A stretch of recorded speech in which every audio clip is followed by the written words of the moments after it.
Yo, what's up, world? Welcome back to the channel. APW Sports signing in. I'm sorry, guys, I cannot give you the proper intro that I want to give you. Having some camera issues at the moment, but I still want to give you guys a good video and a preview of the Bears game this Sunday against the New York Giants.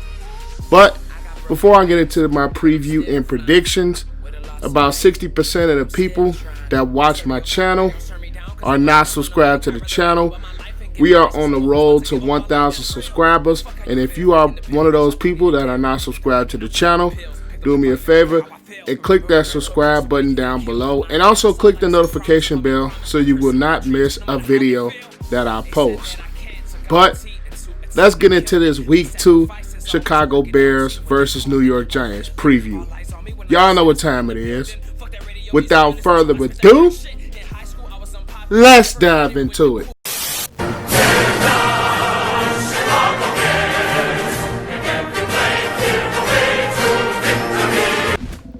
So the first thing is first, I want to talk about our opponents, the New York Giants.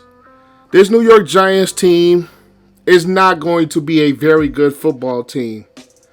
I still think they are young on the offensive side of the ball. Even though Saquon Barkley is one of the best running backs in football, the Giants' offensive line is not necessarily the best offensive line. And when you're dealing with guys like Khalil Mack, and hopefully Robert Quinn is able to go this week, Akeem Hicks up the middle, and Roy Robb as well, I really look for this Bears defensive line to really bounce back this week against the Giants offense that's not necessarily the best. They're still a young and growing team with head coach Joe Judge in his first season at the helm. Saquon Barkley, let's face it, he's one of the top running backs in the NFL. And last week against the Pittsburgh Steelers, he was only held to 6 yards rushing. Now, a lot of that was due to the Steelers' game playing against them, and also some of that was due to the play calling of the New York Giants.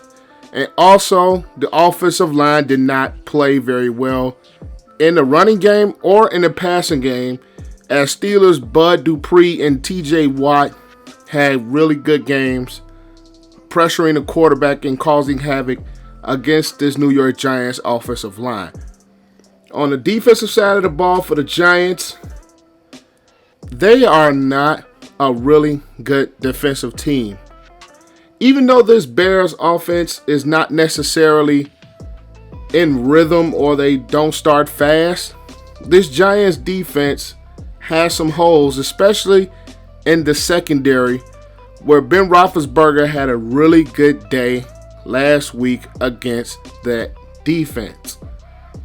They were not getting a lot of pressure, and Benny Snell averaged about 5 yards a carry against this Giants front. So the Giants have a lot of work to do on both sides of the ball in order to be a really good team this year, or just a really good competitive team this year. But let's switch over to the Bears side.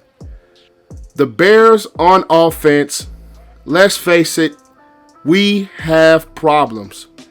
Even though we were able to come back against the Detroit Lions, we have problems in pass protection and wide receivers consistently getting open.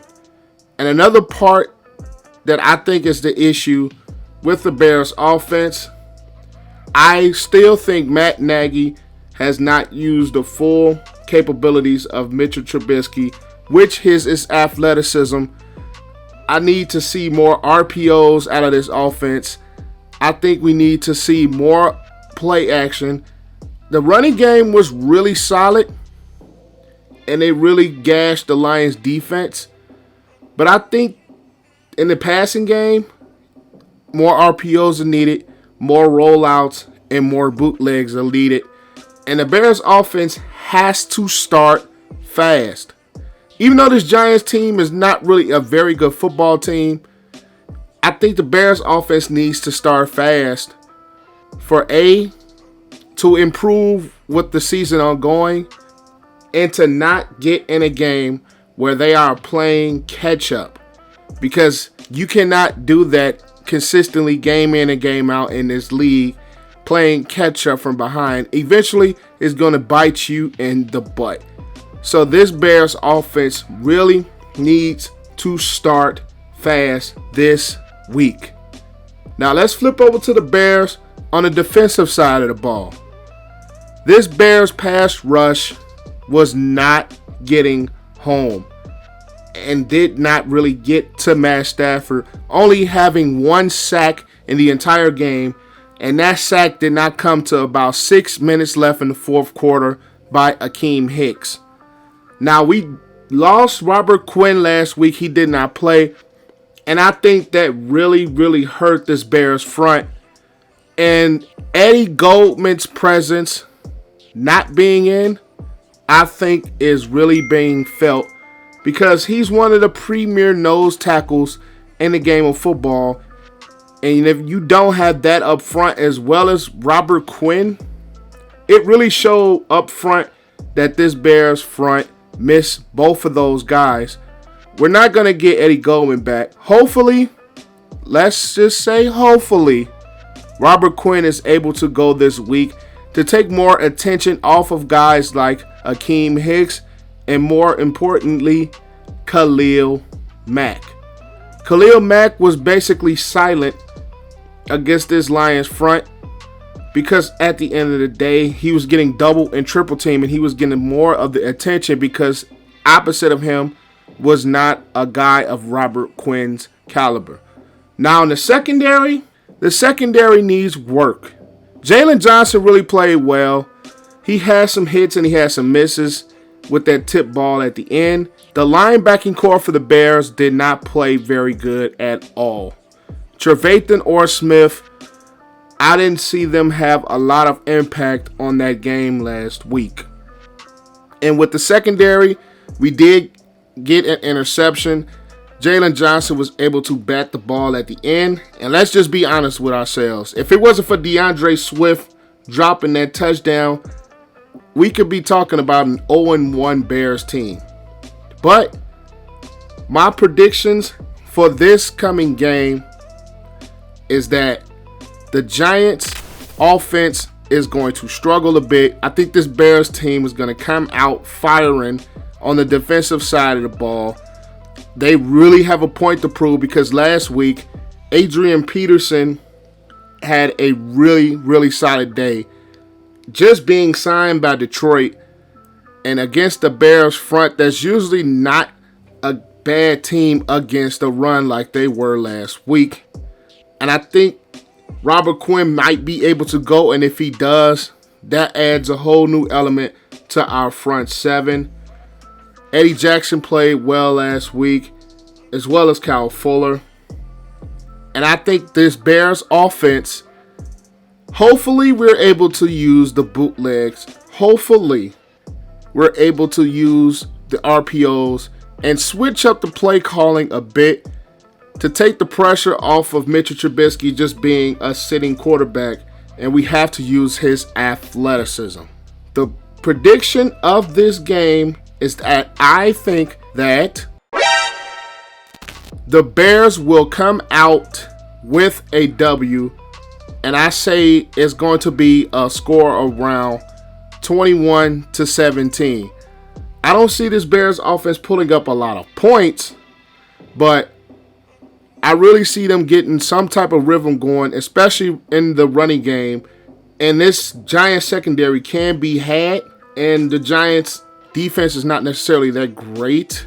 Saquon Barkley is going to be a hard task, but with Daniel Jones having his hits and misses with this Bears secondary that's not bad and has been playing solid, I honestly feel that the middle of our Bears defense will improve this week against Daniel Jones because he's not the caliber of Matthew Stafford. So I really think this Bears team can play better. I think the offense is going to start a little bit faster, not necessarily score on the first drive, but this offense is going to come out just a little bit better than it did last week. So I'm going to give the Bears a 21-17 victory in our first home game of this 2020 season. That is all I have for you guys. Leave your thoughts of what could happen in this Bears game in the comment section down below. If you guys agree or disagree, I want to know you guys' opinions or what you think can happen within this Bears game this week.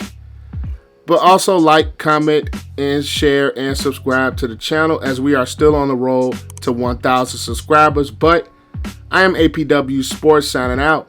Make sure you guys stay safe. Have a great and excellent day. And I will see you guys on the next video. Peace out. I wanna say thank you to my mom and my daddy for making love the night that you had me. Wanna thank my friends, my sister, and my brother.